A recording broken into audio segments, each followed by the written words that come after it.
thing like this.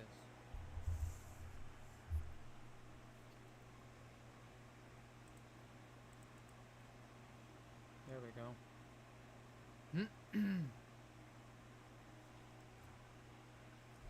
Oh, my camera. It's all jacked up too. There we go.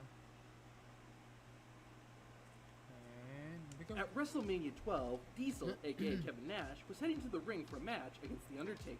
Big sets needed to hype himself up, but he ended up going too far. That wasn't very PG, so WWE went in and muted Diesel. That was a little stunt, wasn't it? John Cena vs. Shawn Michaels at WrestleMania 23 is iconic. However, there's one moment that WWE does not want you to see. Right before Cena and Shawn locked up, a fan sitting near the front row jumped over the barricade and began taking his clothes off. The intruder even made it into the ring, but security got to him pretty quickly. What? The funniest part, though, was when Shawn Michaels began waving at the fan as he was being taken away. This moment was hilarious, and it's a shame that WWE erased it. Happened. Eddie Guerrero took on Test at WrestleMania 17 in a battle of speed versus power. Test had a bit too much power, though, because he accidentally got his boot stuck in the ropes. It was so bad that Eddie had to actually help him out, but when Guerrero went out of the ring, he slipped and fell to the floor. Latino Heat was okay, however, WWE removed the botch after the show went off the air. This one decision caused an entire WrestleMania match to be erased from history. In 1990, Roddy Piper was feuding with Bad News Brown, leading to a match at WrestleMania 6. I guess to get a reaction, Roddy Piper painted half his body black. Now what's crazy is that Roddy Piper was supposed to be the good guy. Yeah, Bad News Brown was meant to be the villain. This became very controversial, especially in more recent times, and all of Roddy Piper's appearances at WrestleMania 6 were removed from the WWE Network version of the show.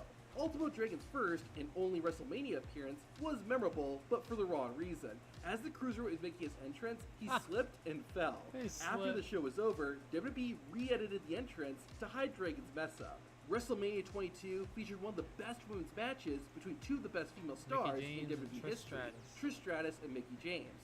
After wrestling for several minutes, James decided to ad-lib and made a gesture with her hands and tongue. While it was crude, Mickie felt it fit because, in the storyline, she was a psycho Trish Stratus fan. However, Vince McMahon was furious for what James had done and had the moment erased from history. This was not the only part of Trish and Mickey's match that got erased either.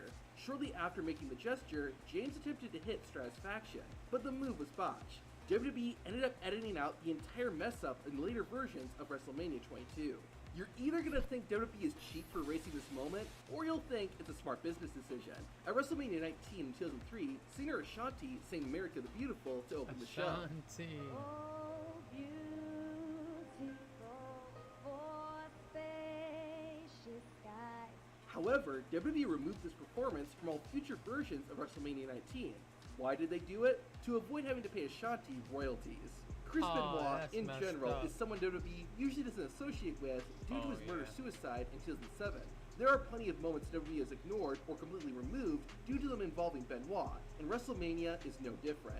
When WWE released a series of videos on their YouTube channel called WrestleMania in 60 Seconds, Benoit's matches were completely skipped over.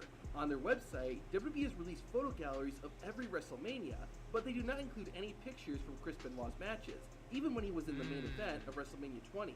In 2014, a DVD was released featuring every match Shawn Michaels had at WrestleMania, except the one he had with Chris Benoit and Triple H in 2004. Speaking of which, WWE used a picture of Eddie Guerrero and Benoit celebrating their world titles in a promotional piece, and Benoit was literally erased from the image. Not only that, but at WrestleMania 20, shortly after celebrating with Eddie, Chris Benoit's wife and children came out to congratulate him.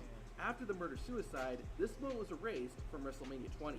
Anything can happen on live TV, and that was very clear at WrestleMania 38. During the first night of the show, Charlotte Flair defended the SmackDown Women's Championship against Ronda Rousey.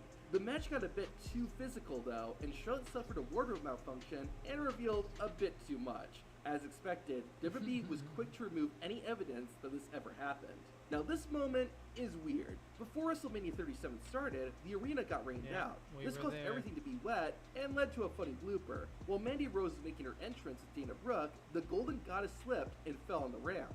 After the show, WWE removed this little mistake. What makes it weird though is that WWE would show Rose's blooper 2 days later on Raw and make it part of a storyline.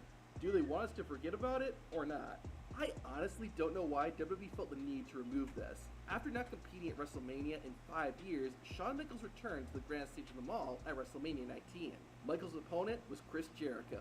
During HBK's entrance, Y2J decided to give Shawn Michaels the finger. This didn't seem too bad. Stone Cold even did it later that same night. For whatever reason though, in the DVD and WWE Network versions of WrestleMania 19, the camera cuts away before Chris Jericho can give the finger.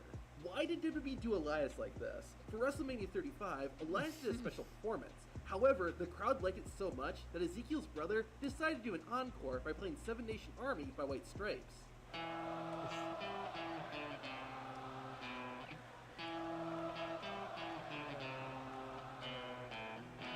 However, since WWE didn't own the rights to the song, it had to be erased after the show. In the opening match of WrestleMania 2, Mr. Wonderful, Paul Orndorff, took on the Magnificent Morocco, whom Mr. Fuji was managing. During the match, Mr. Wonderful made a slanty-eyed gesture toward Mr. Fuji. Another day, another Hard Rock bet. I knew that was coming. Stupid ads.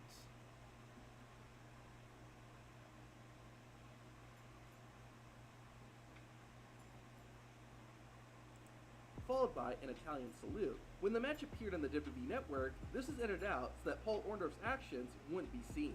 Everyone makes mistakes, but at WrestleMania 15, Michael Cole made a pretty big one. As the Hell in a Cell was lowering for Undertaker and Big Boss Man's match, Michael Cole's promoting the post-WrestleMania show. Cole accidentally gave away the winner of the main event when he said this. On the Home Shopping Network, it's the show after the show. Post-game comments, we'll hear from the new WWF champion. The issue was that the WWE Championship match hadn't happened yet. By saying the new WWE champion, it let fans know that The Rock was going to be losing the title to Steve Austin later that night, which is what happened. Of course, this bit was removed from all future versions of WrestleMania 15.